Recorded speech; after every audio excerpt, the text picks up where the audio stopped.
Hey guys, I am Saloni Mittal and welcome back on management colleges.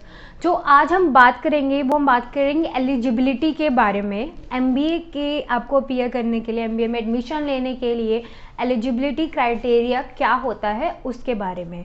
तो जो main eligibility criteria है वो है 10+2+3, यानी 12th के बाद आपका ग्रेजुएशन होना मस्ट है। एंड ग्रेजुएशन के अंदर भी आपका ये नहीं है कि आपका खाली बिजनेस से रिलेटेड ही ग्रेजुएशन होना चाहिए, यानी कि बीबीए, बीकॉम या कॉमर्स स्ट्रीम में ही होना चाहिए। आप किसी भी डिसिप्लिन में ग्रेजुएट हो सकते हैं, चाहे आप साइंस फील्ड से हो चाहे आर्ट्स फील्ड से हो, बट आपका ग्रेजुएट होना मस्ट है फॉर द एमबीए।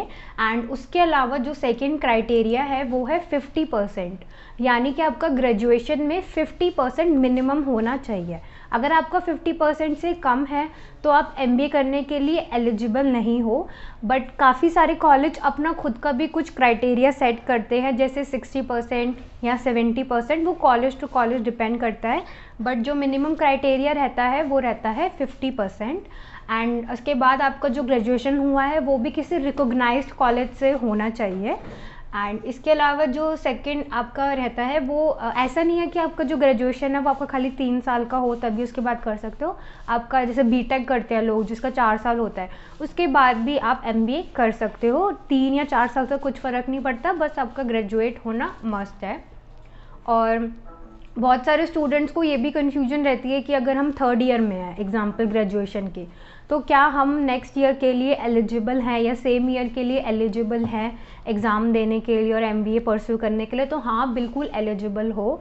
अगर आप अपने फाइनल ईयर में हो तब भी आप एमबीए के लिए प्लान कर सकते हो। उस बेसिस में क्या होता है कि आपकी मार्कशीट नहीं आती, बट अब प्रोविजनल बेसिस पे आपको एडमिशन मिल जाता है आपकी पिछले 2 ईयर्स की मार्कशीट को देख के। एंड उसके बाद आपका जो 2 साल, जब आपकी मार्कशीट आती है 2 साल को देख के आपको एडमिशन मिल गया, जब आपकी मार्कशीट आई तो वो आप सबमिट करके आपका एडमिशन कंफर्म हो जाता है।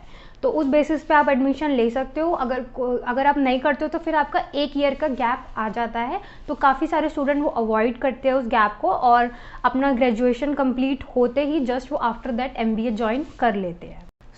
जो नेक्स्ट चीज़ आपके एडमिशन के लिए मस्ट है वो है एंट्रेंस एग्ज़ाम। तो एंट्रेंस एग्ज़ाम के बिना आप एमबीए में एडमिशन नहीं ले सकते। मतलब काफ़ी सारे कॉलेज का क्राइटेरिया होता है कि आपका एंट्रेंस एग्ज़ाम होना मस्ट है। तो वो मैटर करता है आप कौन से एंट्रेंस एग्ज़ाम देते हो। काफ़ी सारे नेशनल लेवल के, यूनिवर्सिटीज़ के खुद के, स्टेट लेवल के एंट्रेंस एग्ज़ाम होते हैं। अगर नेशनल लेवल की बात करें तो कैट, मैट, एटमा, जैट ये होते हैं। स्टेट लेवल की बात करें तो एमएचसीईटी, 10सीईटी, एमईटी, एमपी ये होते हैं। और अगर सेल्फ एग्जामिनेशन टेस्ट की बात करें, यानी कि कॉलेज के खुद के जो टेस्ट होते हैं, लाइक स्नैप हो गया, टेस्ट हो गया, IBSAT हो गया, तो ये सारे जो उनके टेस्ट होते हैं वो कॉलेजेस के खुद के रहते हैं। तो उसके थ्रू आप जब एग्ज़ाम देते हो उसका जो स्कोर कार्ड आता है उस पर डिपेंड करता है कि आपका आगे कौन से कॉलेज में एडमिशन होगा। It's depend on your score card. तो बहुत सारे स्टूडेंट को फिर ये कन्फ्यूजन होता है कि अगर उनका स्कोर कार्ड में कम मार्क्स आए, उनके एग्जामिनेशन में कम मार्क्स आए, तो उसके बाद वो एडमिशन कैसे ले। तो उसके लिए भी कॉलेज के पास सोल्यूशन है। काफ़ी सारे कॉलेजेस ने अब क्या कर दिया है कि उन्होंने अपने खुद के टेस्ट निकाल दिए हैं।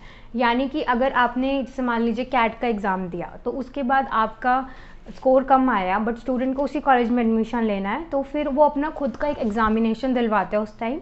फिर आपके स्कोर कार्ड का स्कोर एंड उनका खुद के एग्ज़ामिनेशन का स्कोर प्लस पीआई और जीडी के स्कोर्स मिला के आपका एडमिशन कंफर्म हो जाता है एंड कॉलेज डिक्लेयर कर देता है आपका रिज़ल्ट।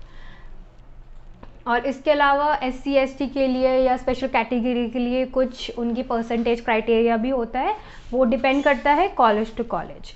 तो ये था आपका एलिजिबिलिटी क्राइटेरिया जो मस्ट होना चाहिए एमबीए में एडमिशन लेने से पहले।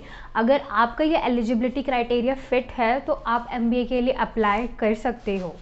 और ये थी हमारी आज की वीडियो, हम एमबीए की एलिजिबिलिटी क्राइटेरिया से रिलेटेड। अगर इसके अलावा भी आपके मन में कोई भी डाउट है तो आप हमारी वेबसाइट www.admissionmba.in पर लॉगिन कर सकते हो। वहाँ पे आपको एमबीए और पीजीडीएम से रिलेटेड पूरी इन्फॉर्मेशन वहाँ मिलेगी।